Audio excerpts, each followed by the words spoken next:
Oh, right, very good morning, everyone. It is Tuesday, the 10th of March 2020, and I'm sad. I'm sad for many reasons. Everyone knows I'm a bit of a sad act, to be fair, and I'll quite happily agree with them. But I'm upset. I'm sad because what is the world coming to when racism is rife? And I mean rife, it is sick. And it works both ways. And a lot of people are going to say, oh, well, Chris is on one again. He's chatting shit. You know, racism can't go towards white people. Well, it can, and it does, and it has. And it drives me mad. Bus drivers in particular, we get it from all angles, regardless whether we're black, white, Chinese, purple, or even Welsh. It doesn't really matter what we look like or where we're from. We get the brunt of it because for some reason, people that are wrong, people that don't get what they want, seem to take it out on bus drivers in racist form. It's like when people lose an argument or when they get told something that they can't have or can't do, the first thing they do is press the button on their chest and say, racist power activate. Why do people do that? I don't get it. So yesterday, yes, excuse me, Corona. So yesterday, I'm driving my beloved Route 12. I love my job, I do. A lot of people say I hate it and that I'm miserable. I am miserable. I hate some of the people that are rude, nasty, but the job itself, I love the job. And the thing is, I'm driving towards Camberwell yesterday, and there's a closed bus stop approaching Camberwell at Church Street. Now, at the previous bus stop, I'm telling people using the PA system, the next bus stop is closed. And I made that very clear several times, you see. And of course, when I'm approaching said bus stop, I'm not going to stop at it because it's closed. The driver in front of me decides to stop at said closed bus stop.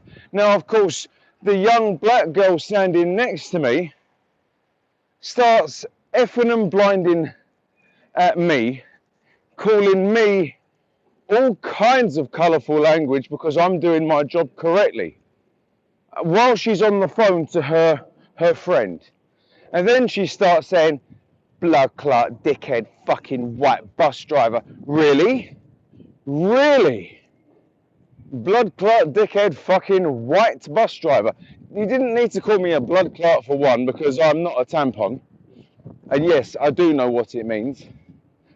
Okay? You don't need to mention the colour of my skin because it is irrelevant in this situation. I'm doing my job correctly. I'm not going to stop at a closed bus stop. It's not going to happen. I don't give a monkey's what the driver in front was doing because that driver's clearly a melt of the highest degree, not doing his job properly. But I'm not going to lower my standards just because you didn't hear the announcement and then you start throwing racist abuse at me. Why? And the thing is, this isn't the first time it's happened, no. It's not going to be the last time either. But the amount of times I've been on a bus as a passenger and I've heard it towards my African colleagues or my Jamaican colleagues or my Chinese colleagues. I've heard it and I've seen it. It's disgusting. It makes me sick. Why is it people try to use racism as a weapon towards bus drivers? Why are we targets? Why is that?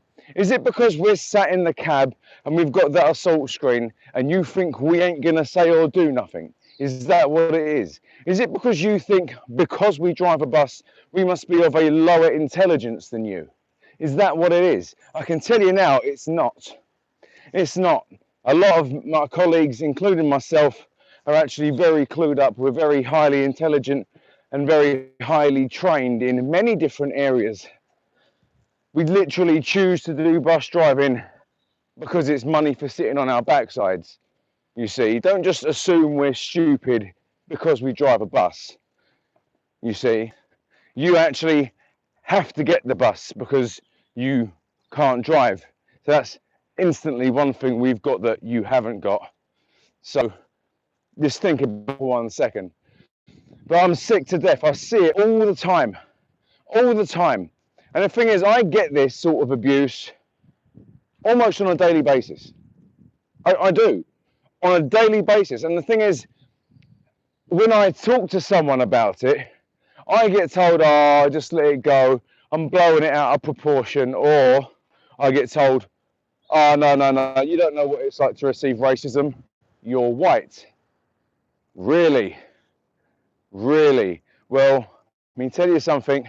I do know what it's like to receive racism because I'm white, because I've had it my whole life. My whole life. When I went to school, I was literally a part of the white minority in the school I went to, and it has changed. The school that I went to is actually very different now to what it was when I went there, so much so that I'm proud to say I'm sending my son there.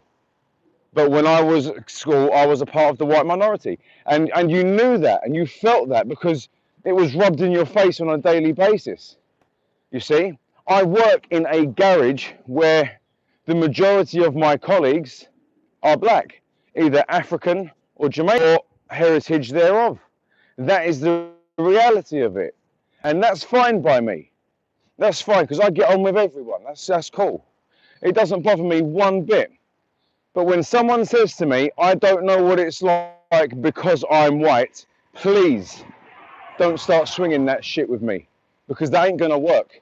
Racism, and I've done a video on this before, racism works both ways.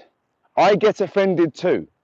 I know I bang on about snowflakes all the time, getting offended for stupid things, but I can tell you now, it takes a lot to offend me, realistically, but I do get offended, and I get offended by racism. It drives me absolutely bonkers. And us bus drivers, we are the prime target for it all the time, and it needs to stop.